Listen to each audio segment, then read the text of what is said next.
Welcome to Blessing Today. Blessing today में आपका स्वागत है। I believe the Lord is going to do something big, something good in your life today. विश्वास है कि परमेश्वर आज आपके जीवन में कुछ अच्छा और भला कार्य करेगा। So stay in faith. तो विश्वास में बने रहिए। Forward the link of this video to many people. इस वीडियो के लिंक बहुत से लोगों को फॉरवर्ड कीजिए। Invite others to watch. दूसरों को देखने के लिए न्योता दें। Yesterday and day before yesterday, with the last couple of days, we saw Jesus is greater than Abraham. And Jesus is greater than Jacob. पिछले कुछ हफ्तों से हमने देखा कि यीशु अब्राहम से भी बड़ा है और सामरी जिसे अपना पिता मानते थे याकूब से भी वो बड़ा है। So both of them were father figures to Jewish people. ये दोनों यहूदी लोगों के लिए ये दोनों पिता के जैसे माने गए थे। They were patriarchs. वो उनके पूर्वज थे। Great people. वो तो महान लोग थे।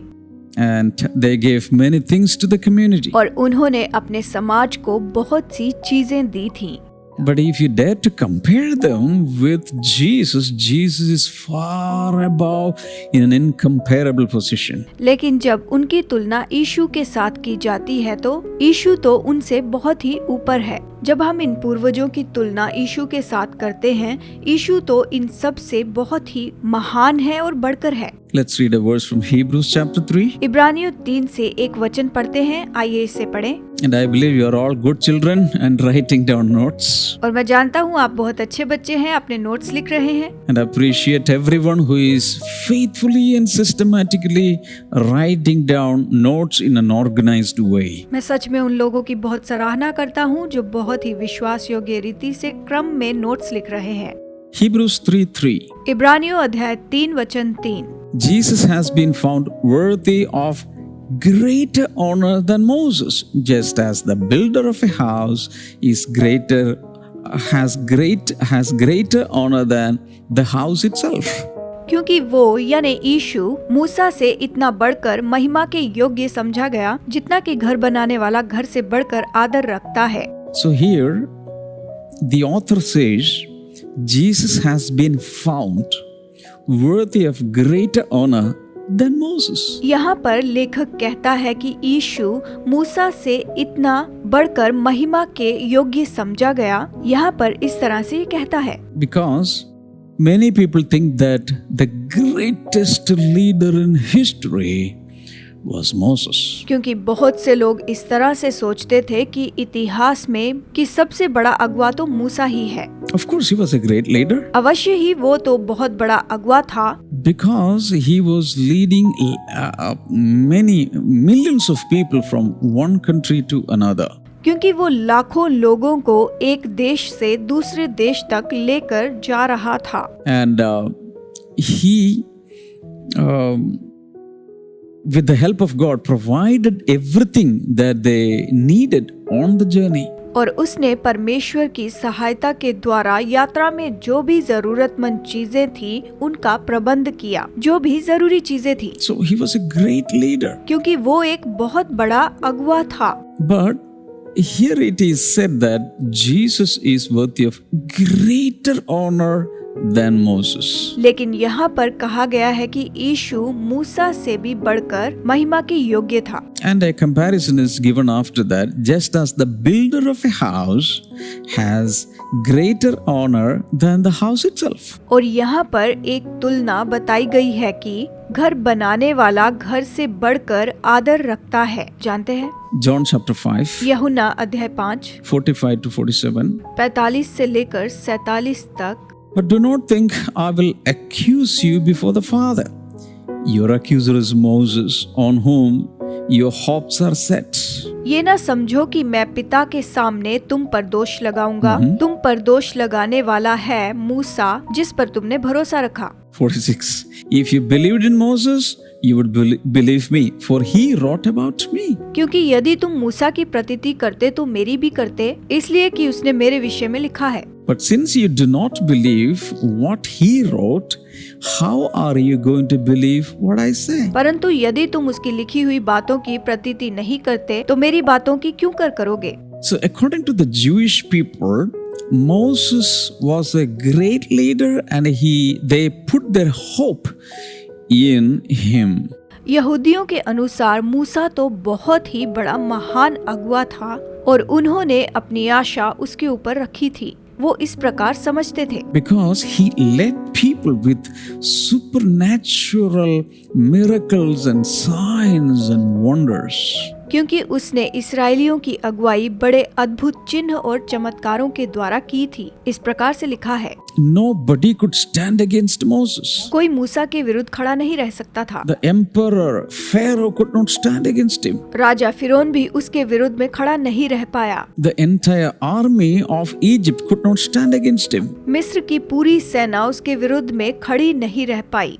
And so many rebellious people rose against him like tribal heads, etc., even internally, but nobody could stand against Moses. और यहाँ तक कि कई गोत्रों के मुखिया जो थे वो भी उसके विरुद्ध में आ गए। ये तो भीतरी युद्ध था, लेकिन कोई भी मूसा के विरुद्ध में वहाँ पर खड़ा नहीं रह पाया। And Moses was educated in Pharaoh's university. और मूसा तो फिरौन की यूनिवर्सिटी में पढ़ा हुआ था, उसने वहाँ पढ़ाई की थी। He knew many languages. वो बहुत सी भाषाएं जानता था। He had administrative skills. उसमें प्रबंधन की महारत थी, इसमें वो अच्छा था। He had learned martial arts. उसने युद्ध कला सीखी थी, वो लड़ना जानता था। So he was a skillful, gifted, talented, huge figure in the Old Testament. तो वो पुराने नियम से बहुत ही माहिर, बहुत ही योग्य, बहुत ही काबिल एक ऐसा अगुवा था जो हर एक काम में माहिर था। And he would have become the next Pharaoh if he had continued in the palace. और अगर वो उस राजमहल में ही रहता तो वो अगला फिरौन हो जाता या बन जाता। And after leaving the palace, he was prepared 40 years in the wilderness. राजमहल छोड़ने के बाद 40 सालों तक उसे जंगल में परमेश्वर ने तैयार किया था। And after that, the next 40 years, he did a tremendous, glorious ministry with God. और फिर उसके बाद 40 सालों तक उसने परमेश्वर के साथ बहुत ही महिमामय सेवकाई की थी। वचन इस तरह से In the कहता है, entire Old Testament, there was nobody else used like Moses was used mightily by God. पुराने नियम में मूसा से बढ़कर परमेश्वर ने किसी भी अगुवे को इतनी सामर्थी रीति से उपयोग नहीं किया। Now, Moses is the one who brought law from God. मूसा ही है जिसने परमेश्वर से व्यवस्था लाई थी या व्यवस्था को प्राप्त किया था। Without Moses, there was no law. मूसा के बिना कोई भी व्यवस्था नहीं होती। But Jesus made a new covenant. He brought a new law into the world. लेकिन यीशु ने पूरे संसार के लिए नई वाचा लाई। उसने इस संसार के लिए नई आज्ञा को लिख कर दिया। And Jesus' covenant is better than Moses' covenant. और यीशु की वाचा तो मूसा की वाचा से बहुत बेहतर है। And Moses' law was, the covenant was an inferior law, was an inferior law. और मूसा की व्यवस्था और मूसा की वाचा ये तो नई वाचा से बहुत ही कम स्तर पर थी। But Jesus' covenant is far better and superior. यीशु की वाचा तो बहुत ही बेहतर और उत्तम तरीके की थी और बहुत ही उत्तम तरीके की है। The old covenant law passed away. पुरानी वाचा की व्यवस्था टल गई है, But Jesus' covenant will stand forever. परंतु यीशु की वाचा तो हमेशा के लिए सदा के लिए रहेगी। And when Moses cut covenants, he used animal sacrifices and animal blood. मूसा की वाचा में उसने पशु का लहू और पशु का बलिदान किया, उसे इस तरह से बलिदान देना पड़ता था। But in Jesus' covenant, he used his own life blood. लेकिन यीशु की वाचा में उसने अपने ही लहू का उपयोग किया। जानते हैं, Now, Moses observed Passover. मूसा ने फसह का पर्व मनाया। इस पर्व को मनाने की शुरुआत यहीं से हुई थी। Jesus became the Passover lamb. लेकिन यीशु तो फसह का मेमना बन गया। Hallelujah. Hallelujah. Nobody can beat him. कोई भी उसे हरा नहीं सकता है, वो महान है। Now, in the wilderness, Moses gave people manna and quail. अब जंगल में मूसा ने लोगों को मन्ना और बटेर दिए कि वो उन्हें वहाँ पर खा सके। Jesus said, I am the bread of life. यीशु ने कहा जीवन की रोटी तो मैं ही हूँ, ऐसा उसने कहा। And he said, my body is going to be, my flesh is going to be your food. और उसने कहा मेरा शरीर, मेरी देह ही तुम्हारे लिए भोजन है, ऐसे उसने कहा। Hallelujah. Hallelujah. Think about that. इसके बारे में सोचिए। So every day they were waiting for manna to fall down. हर दिन वो इंतजार करते थे कि मन्ना बरसे, उन्हें मन्ना मिले। But here Jesus is, I am the bread of life. लेकिन यहाँ यीशु कहता है जीवन की रोटी मैं हूँ, Eat me. मुझे खाओ, Have me. मुझे खाओ। Hallelujah. Hallelujah. My flesh, I am giving you for eternal life. मैं अपना देह तुम्हें अनंत जीवन के लिए दे देता हूँ। Hallelujah. Hallelujah. How can you eat Jesus?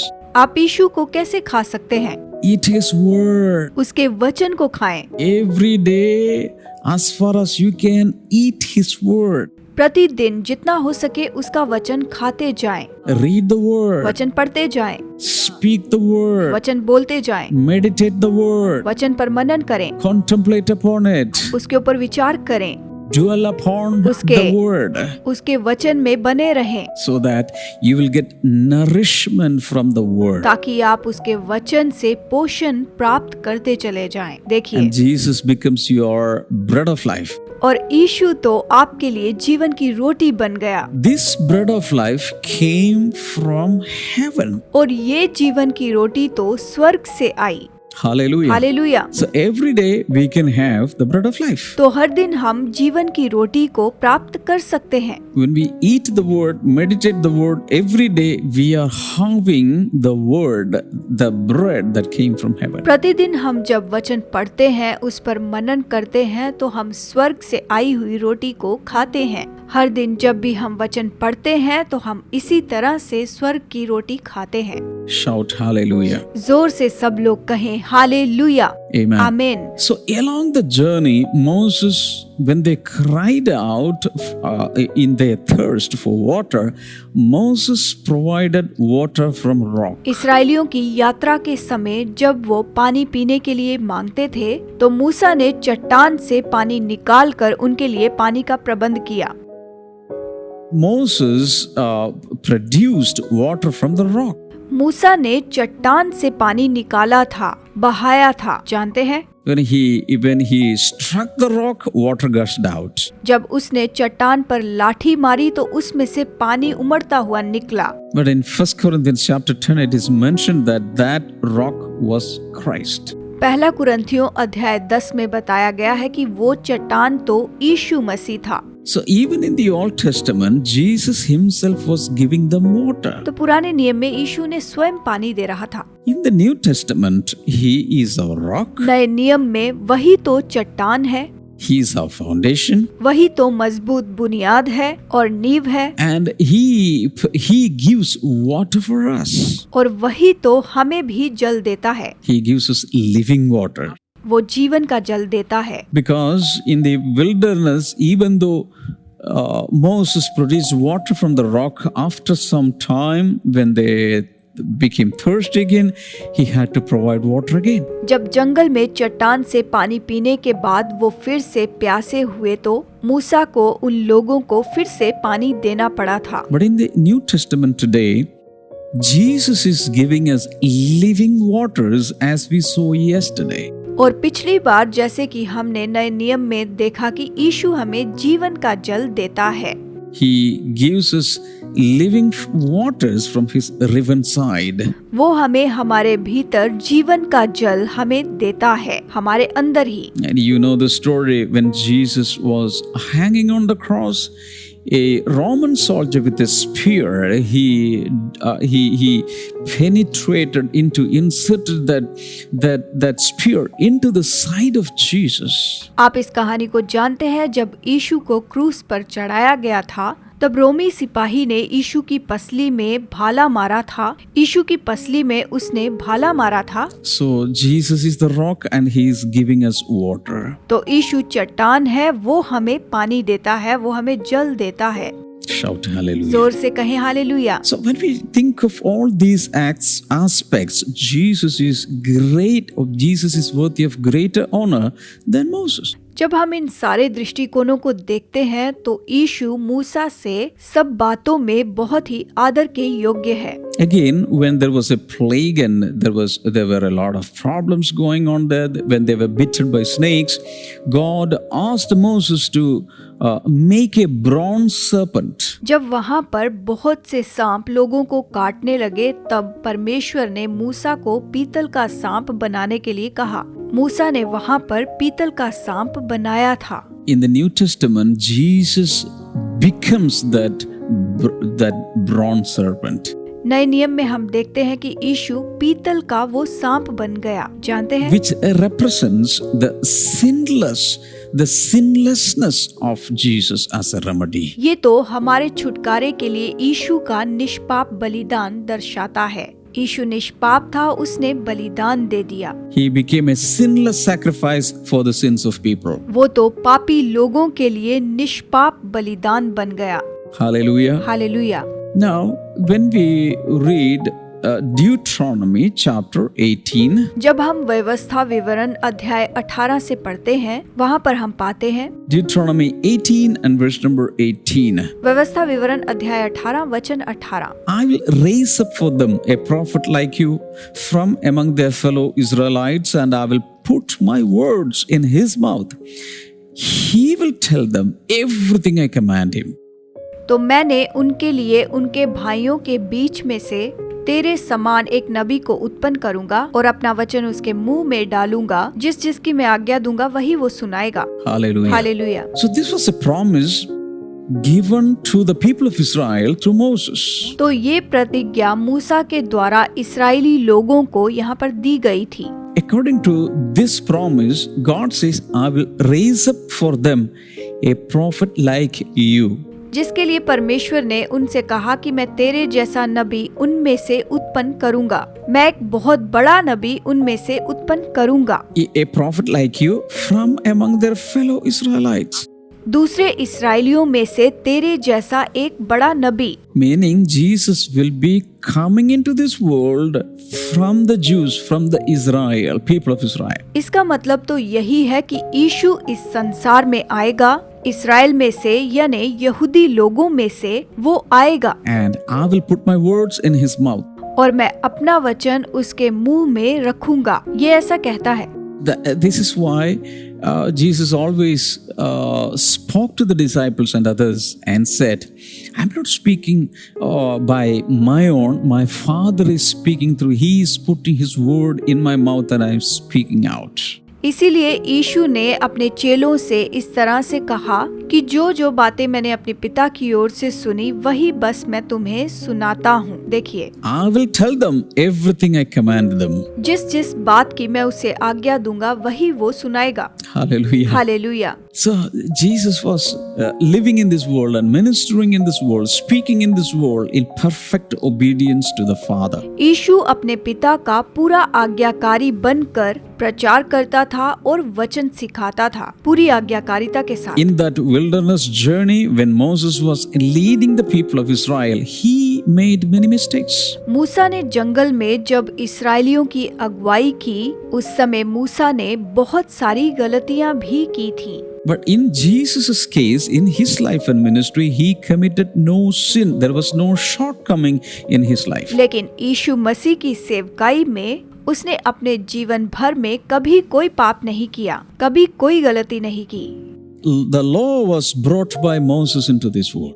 मूसा के द्वारा इस संसार में व्यवस्था आई, But grace and truth came through Jesus. लेकिन अनुग्रह और सच्चाई यीशु के द्वारा ही आई। Hallelujah. Hallelujah. So through Jesus, grace and truth is available to you. यीशु के द्वारा अनुग्रह और सच्चाई आपके लिए उपलब्ध है। Hallelujah. Hallelujah. Sometimes Moses was very angry and very violent. कई बार मूसा इस्राएलियों के कारण बहुत ही क्रोधित हो जाता था, इस्राएलियों के कामों के कारण उसे बहुत ही गुस्सा आ जाता था। At the same time, he is mentioned as the meekest man on earth. जबकि उसी के साथ इस पृथ्वी पर उसे बहुत ही नम्र व्यक्ति बताया गया है। But Jesus came into this world as the meekest and the most gentle personality. जब यीशु इस पृथ्वी पर आया तो वो सबसे ज्यादा नम्र व्यक्ति था। Moses was a great leader. मूसा बहुत ही महान महान अगुआ था, but Jesus was great and perfect, greatest and perfect leader. लेकिन यीशु तो सबसे महान था और सबसे सिद्ध था। उससे बढ़कर ना कोई महान हुआ और ना होगा, वही महान है। I have a question for you. एक सवाल पूछना चाहता हूँ, Who is your leader? आपका अगुआ कौन है? Who is your greatest leader? आपका सबसे महान अगुआ कौन है? The Bible says Jesus is greater than the greatest Old Testament leader. Bible कहती है कि पुराने नियम के महान अगुओं से भी यीशु बहुत ही महान है। यीशु सबसे महान है। If you're following somebody who seems to be very great, quit following that fellow and turn to Jesus and follow him because Jesus is follow me. अगर आप किसी बहुत बड़े महान व्यक्ति के पीछे चल रहे हैं तो उन्हें छोड़ दीजिए और यीशु की ओर फिरिए, क्योंकि वही महान है और कोई भी महान नहीं है।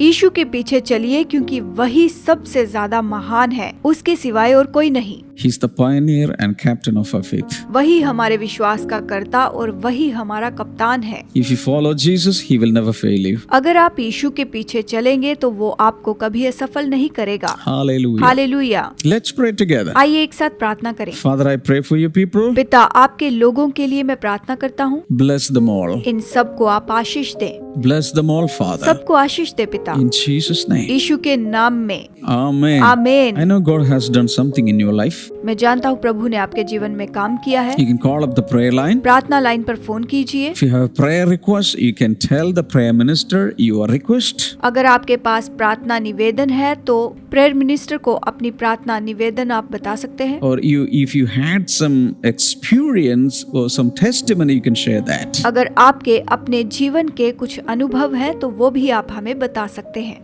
As you know, every day we have 7 o'clock meeting जैसे कि आप जानते in the हैं, evening. हर शाम 7 बजे हमारी सभाएं होती हैं, जानते हैं। And every morning we have morning glory. हर सुबह मॉर्निंग ग्लोरी होती है। So morning 7 o'clock, evening 7 o'clock, book for Jesus. तो शाम के 7 बजे और सुबह के 7 बजे यीशु के लिए है। But tomorrow is Sunday and we are going to have a great service.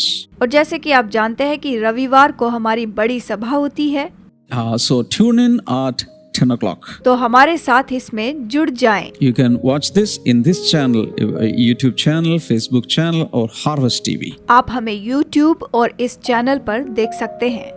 Hallelujah. Hallelujah. God bless you all. प्रभु आपको आशीष दे। See you tomorrow in the services and also in the evenings and also in the morning. तो हमारी सभी सभाओं में आपसे मुलाकात होगी, सुबह में और शाम को।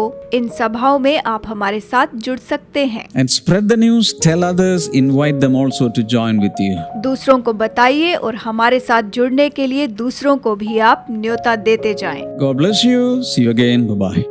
प्रभु आप सबको आशीष दे। आपसे फिर मुलाकात होगी। Bye bye.